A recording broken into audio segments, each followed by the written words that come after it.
నమస్తే. తెలంగాణలో గులాబీ పార్టీకి ఒక షాక్ తగిలింది. ఆ పార్టీ మాజీ ఎమ్మెల్యే, సీనియర్ నాయకులుగా ఉన్నటువంటి తాడికొండ రాజయ్య బీఆర్ఎస్ పార్టీకి రాజీనామా చేశారు. చాలా చర్చనీయాంశమైంది. ఎందుకనంటే గులాబీ పార్టీలో ఆయన ఎప్పటినుంచో దాదాపు 12 ఏళ్ల నుంచి క్రియాశీలక రాజకీయాల్లో ఉన్నారు. అలాగే స్టేషన్ గన్పూర్ నుంచి ప్రాతినిధ్యం వహించారు. ఆయన మంత్రిగా కూడా పనిచేశారు. డిప్యూటీ సీఎంగా కూడా. ఇలాంటి క్రమంలో ఆయన మీద వచ్చినటువంటి ఆరోపణలు, వివాదాలు కూడా చాలా ఎక్కువే. ముఖ్యంగా కావాలని నన్ను ఉద్దేశపూర్వకంగా కొన్ని విషయాల్లో ఇబ్బంది పెట్టారు అనేది గత కొంతకాలం నుంచి ఆయన ఆవేదన వ్యక్తం చేస్తున్నారు. ఇట్లాంటి తరుణంలో గత కొద్ది రోజుల క్రితం కూడా ఒక సర్పంచ్ విషయంలో కూడా ఆయన వివాదాలని, ఆరోపణల్ని ఎదుర్కొన్నారు. ముఖ్యంగా పార్టీలో సముచితమైనటువంటి స్థానం లేదు. నేను పార్టీ కోసం ఎంతో కష్టపడ్డాను. కానీ ఎక్కడా కూడా నాకు గౌరవం దక్కలేదు. నేను ఉన్నత చదువులు చదివి డాక్టర్ వృత్తికి నేను పక్కన పెట్టి రాజీనామా చేసి రాజకీయాల్లోకి వచ్చాను. ప్రజాసేవ చేయాలని ఆలోచనతోనే నేను ముందుకు వెళ్ళాను తప్ప ఎప్పుడూ కూడా నా స్వార్థం కోసం నేను చూసుకోలేదు. అయినా సరే బీఆర్ఎస్లో నాకు గౌరవం దక్కలేదు.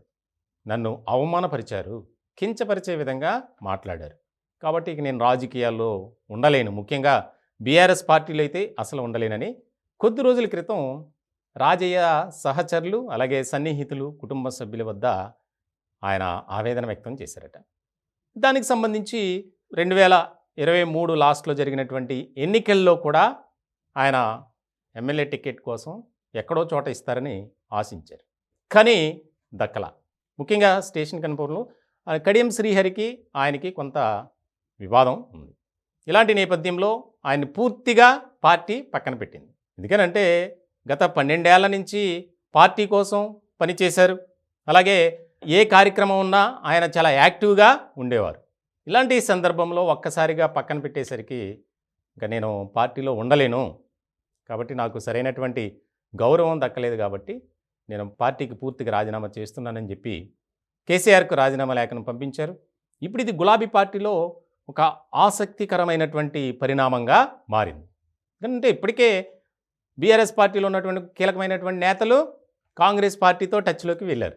మొన్న మధ్య 4 ఎమ్మెల్యేలు కలవడం, తర్వాత కొంతమంది మళ్ళీ వేరే ఎమ్మెల్యేలు కలిశారు, కొంతమంది కీలకమైనటువంటి నేతలు కలిశారు. అలాగే తాజాగా మాజీ మంత్రి, ఎమ్మెల్యేగా ఉన్నటువంటి మల్లారెడ్డి రేవంత్ రెడ్డి గారిని కలిస్తే తప్పే ఉంది, కలవకూడదా అని అన్నారు.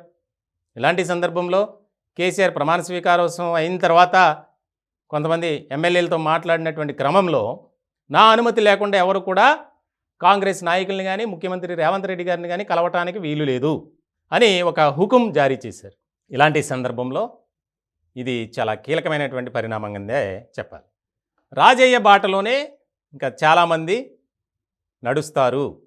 గులాబీ పార్టీకి గుడ్ బై చెప్పే రోజులు దగ్గర పడ్డాయి అనేది కూడా తెలంగాణ రాజకీయ వర్గాల్లో చర్చ జరుగుతుంది.